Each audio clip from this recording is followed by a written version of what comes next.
favor. Pastor, from the Seventh-day Adventists, do you believe that the end is coming? Not necessarily this year, but you believe it is coming. What will happen? Yeah, I believe the end is coming. What will happen is, according to the biblical record, Christ will descend from heaven with his angels, and he's coming to take those who have accepted him and been saved by his grace. Can I just, will this literally happen? It will literally happen. The sky will... There'll be the sound of the trumpet, there'll be the voice of the archangel, there'll be the appearance of Christ, literally, with his angels. Yeah. He's coming to take those who have accepted him and believe in him and rescue them from this earth. He's going to bring in justice and righteousness. Will the sky part? The sky is going to open. According to the biblical record, the sky is going to open. He's going to descend with his angels, and he's coming to take those who have been saved by his grace. Pretty mean-spirited Christ. Well, no, hang on. No, listen. Wait a minute. Wait a minute. You're not going to be laughing soon, I'll tell you that. Listen. It says this is all in the Bible, isn't it? It's in Revelations and Thessalonians, and it's in Revelation, John. It's in Thessalonians. Yeah. It's in the book of John. Yeah. What happens then? What happens during there's a thousand year period? What happens then? Yeah, there's a period of 1,000 years, and the 1,000 years begins at the coming of Christ. He comes to take those, like I said, who have been saved by his grace, and those who have not accepted Christ, because God he gives everybody the provision to accept the salvation that he offers free of charge. He's offered salvation free of charge for those who accept it. So it's not just Seventh-day Adventists? Not just Seventh-day Adventists, it's open to everyone. Everyone who's accepted Christ, but not Muslims or Hindus or... Sikhs. Well, I haven't accepted him.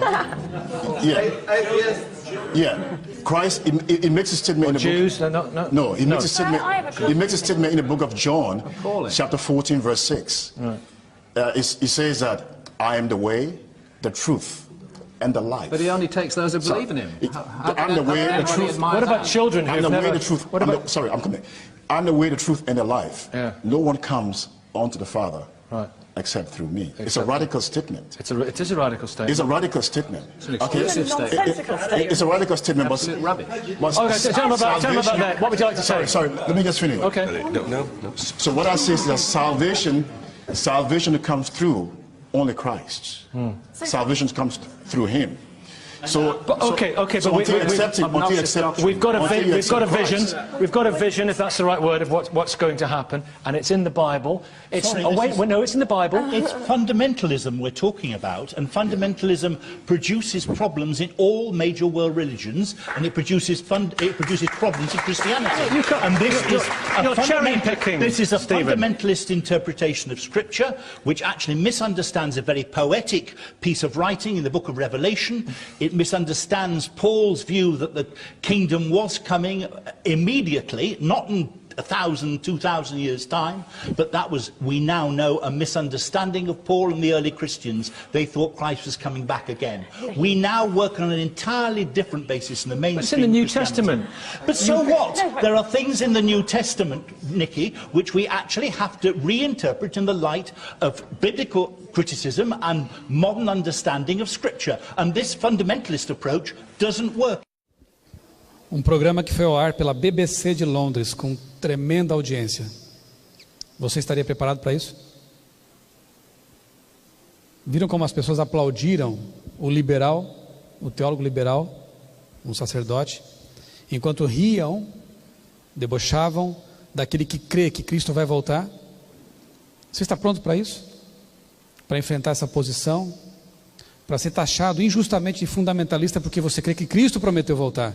Porque as palavras de Cristo são verdadeiras. E eles vêm dizer que não, foi um equívoco de Paulo. Jesus não vai voltar.